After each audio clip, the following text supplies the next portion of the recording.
আসসালামু আলাইকুম hello everyone, কেমন আছেন আপনারা সবাই? এই যে দেখুন, গতকাল আপনাদের একটি ভিডিও শেয়ার করছিলাম যে আমি লাউ গাছের হ্যান্ড পলিনেশন করে দিয়েছি এবং করে দেওয়ার পর ওটা হচ্ছে আজ সকালের দিকে আমি একটি শপিং ব্যাগ দিয়ে বেঁধে রাখছি যাতে লাউটা কোনো পোকামাকড়ে ছিদ্র না করে, কোনো রকম দাগ না হয়। যদি লাউটা টিকে যায় ইনশাল্লাহ ওর ভিতরে খুব সুন্দরভাবে বড় হবে। আর এই যে বেগুনগুলাও দেখাই দিই, আসলে বারবার আমি ঘুরে ফিরে বেগুন গাছগুলাই হচ্ছে আপনাদের দেখাই, কারণ আমার এত আনন্দ লাগে। এই প্রথমবার আমার বেলকুনি বাগানে এত সুন্দর হচ্ছে টবে বেগুন গাছে বেগুন ধরছে, আর ফুল কড়ি তো আছে অজস্র। তো চলুন, লাউ গাছের এই শপিং ব্যাগের ভিতরে আমি লাউটা হচ্ছে বেঁধে রাখছি যাতে হচ্ছে বড়, এখানে যদি ও টিকে যায় তাহলে এখানে সুন্দরভাবে বড় হতে পারবে। আর আজ কিন্তু আমার বেলকুনি বাগানে হচ্ছে দুইটা লাউয়ের পরাগায়ন আছে, যে ওইখানে একটা আর এই সাইডে আর একটা আপনাদের দেখাই, দাঁড়ান। তো এই যে দেখুন, এইখানেও কিন্তু একটা ফুল আছে। তো এই দুইটা লাউয়ের হচ্ছে আজ সন্ধ্যার পর ইনশাল্লাহ হচ্ছে আমি হ্যান্ড পলিনেশন করে দিব। আর অনেকগুলা হচ্ছে পুরুষ ফুলও আছে, দেখতে পাচ্ছেন।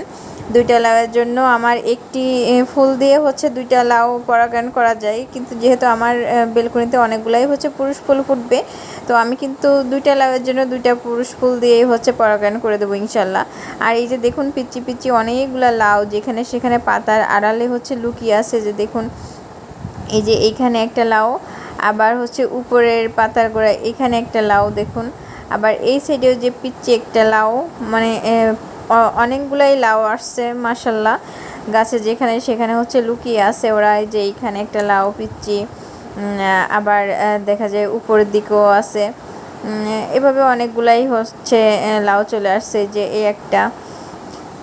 তো এভাবে হচ্ছে আমি বেশি লাউ নিব না গাছটা থেকে, যেহেতু আমার ছোটো একটি টবের ভিতরে লাউ গাছটা করা, যদি হয় ওই একটা দুইটা বা মানে যতগুলো নেওয়া যায় সম্ভব হয় আর কি। আর বেশিরভাগই হচ্ছে আমি লাউ গাছের লাউ শাকটা খাওয়ার জন্যই হচ্ছে গাছটা করছি, কিন্তু লাউ দেখে আসলে প্রথমের দিকে লোভ সামলাতে পারছি না, দেখি যদি একটা দুইটা হয় আর কি। আর এই সাইডে হচ্ছে আমি কাঁচামরিচের বীজ থেকে হচ্ছে মরিচের চারা তৈরি করছিলাম, সেই গাছ দেখুন মাশাল্লাহ একটি গাছ কত সুন্দর ঝোপালো হয়েছে।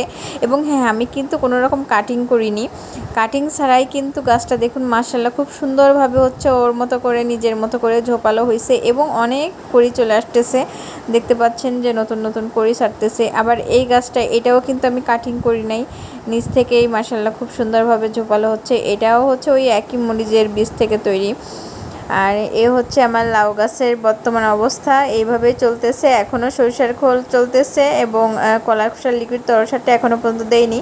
তাহলে আমার ভিডিও ভালো লাগলে অবশ্যই লাইক কমেন্ট সাবস্ক্রাইব করতে ভুলবেন না। আল্লাহ হাফেজ সবাইকে, আসসালামু আলাইকুম।